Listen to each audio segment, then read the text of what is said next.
The reason I came up to introduce our next speaker, Gustavo, where are you? You were over there. Did I lose you?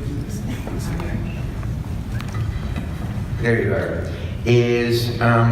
I met Gustavo when he was at the Cleveland Clinic in Florida and had received the ICU Physician of the Year award for a similar award that was based on both his care and his empathy for a patient. He has left the Cleveland Clinic, but I thought I needed you to hear how he got to America, because once you learn that, you'll understand that what he is doing with cough is very similar to his journey for America.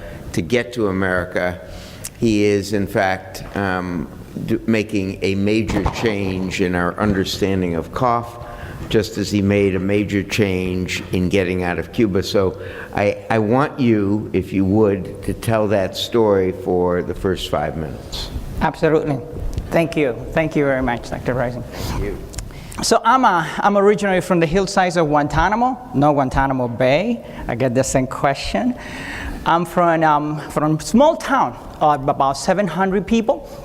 In my hometown, at any given time, we have 40 to 50 people that they live to be in the late 90s and to the hundreds. My grandpa lived to be 104, grandma 96. My oldest aunt died last year at 99. And at any given time, we have a lot of people living way above the 90s. I always said that I hope that now that we're open and our relationships a little bit more, we're going to go to Cuba and we're going to find that that area probably is also a blue zone. In there is a small town, rural town. We are farmers. Our main crops are mangoes. This picture actually was taken 2 years ago right in front of my house. And we produce a lot of avocados, tomatoes, and they walk a lot. We don't have carts. People don't go to the arts. We don't have doctors. I guess that's the problem.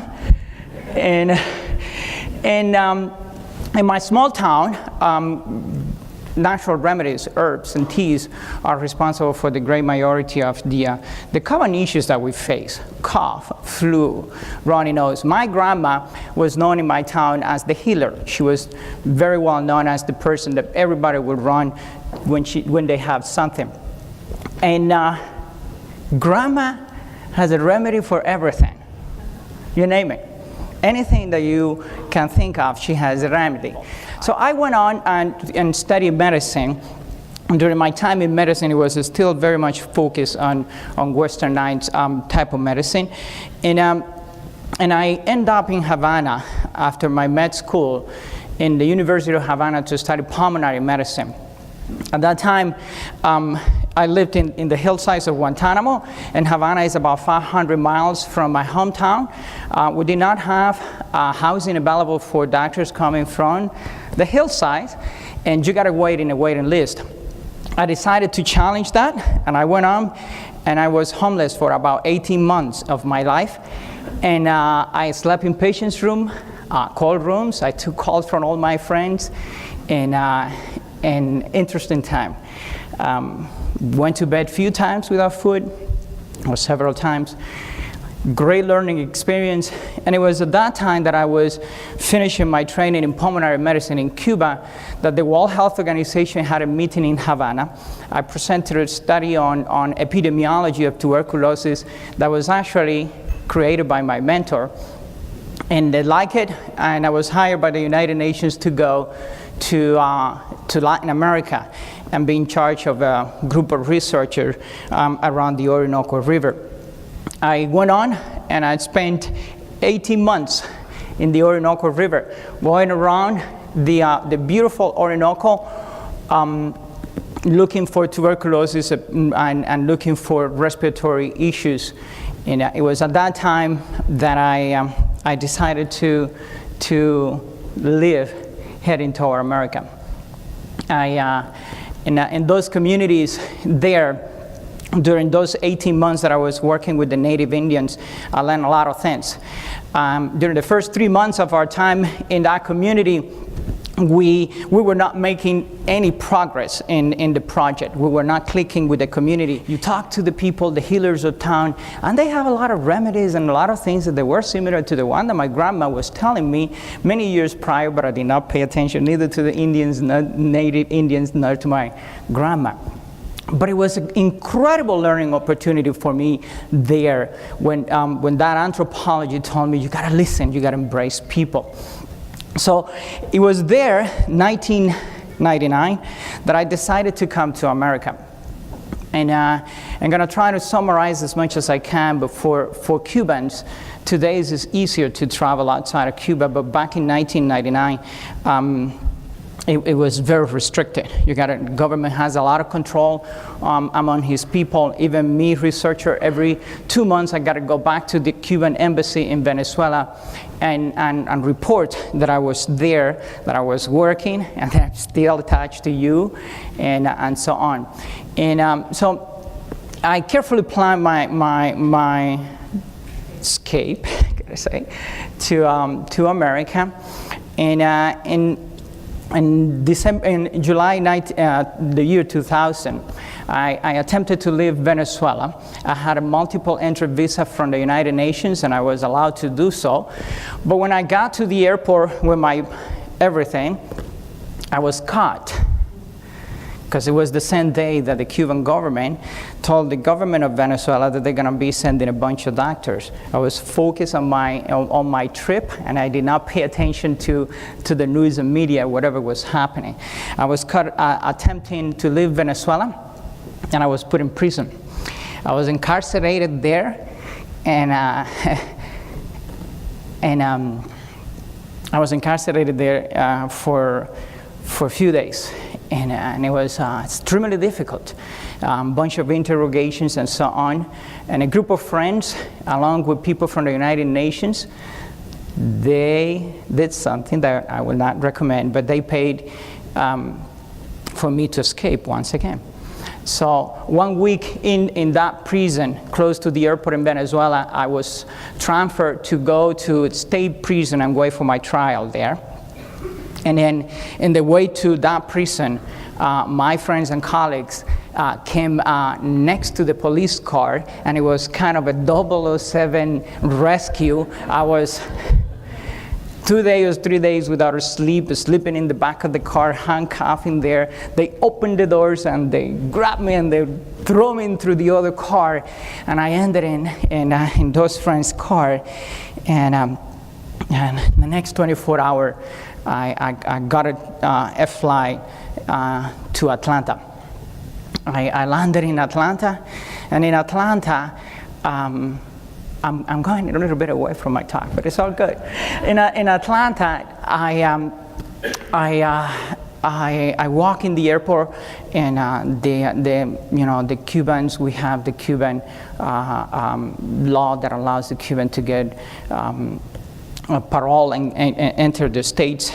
And so I go there, I pass my interviews, and they tell me, you're good to go. And I ask them, where did I go? Wherever you want to go. It was an incredible hard feeling to be free and not knowing that. Up to the point, for many months, I was kind of free, and I was prisoner in a free country, because the prisoner was right here. I went on and walk around the airport.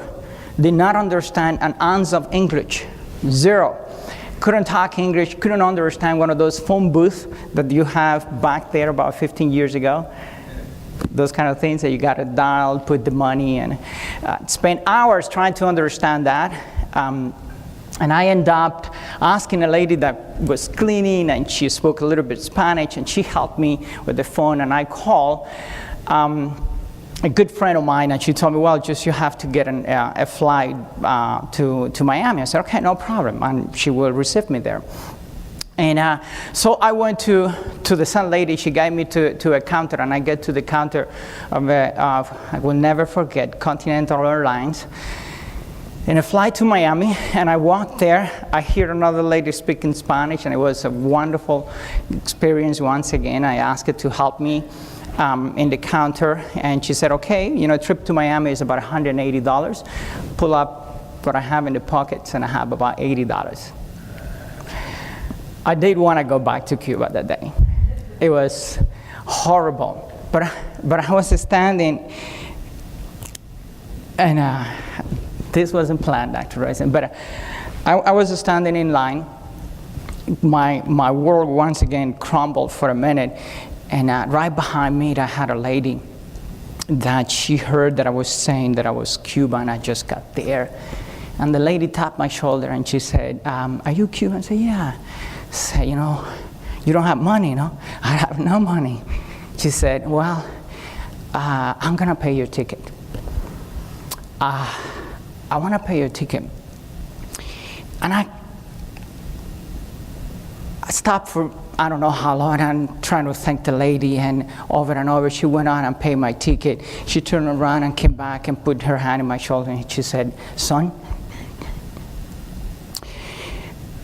go out there and make something good out of you. So I ended up in Miami that night. I cleaned houses, I did everything that an immigrant does, and studied English at night. And I was blessed to pass the boards in about a few months. And that's me, my first day on call. And that picture was sent by a good friend of mine recently in Texas. And I landed in there as a resident. That's my first day. I landed those days in the ICU. It was without working hours for those that are in academia. And my welcome to the ICU was 3 beepers. They put me those things in my belt. And that picture was taken about 18 hours into the call, after I had received about 59 shocks of this beeper vibrating and driving me crazy.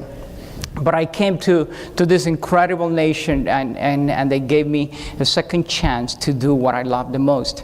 And I went on and finished my training in Texas. And during that time, I went back and embraced what you have to do. You have to do what you have to do.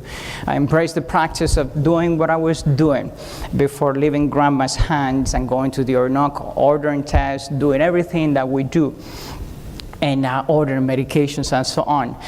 I went on to do my retraining in pulmonary medicine at George Washington University in DC. And in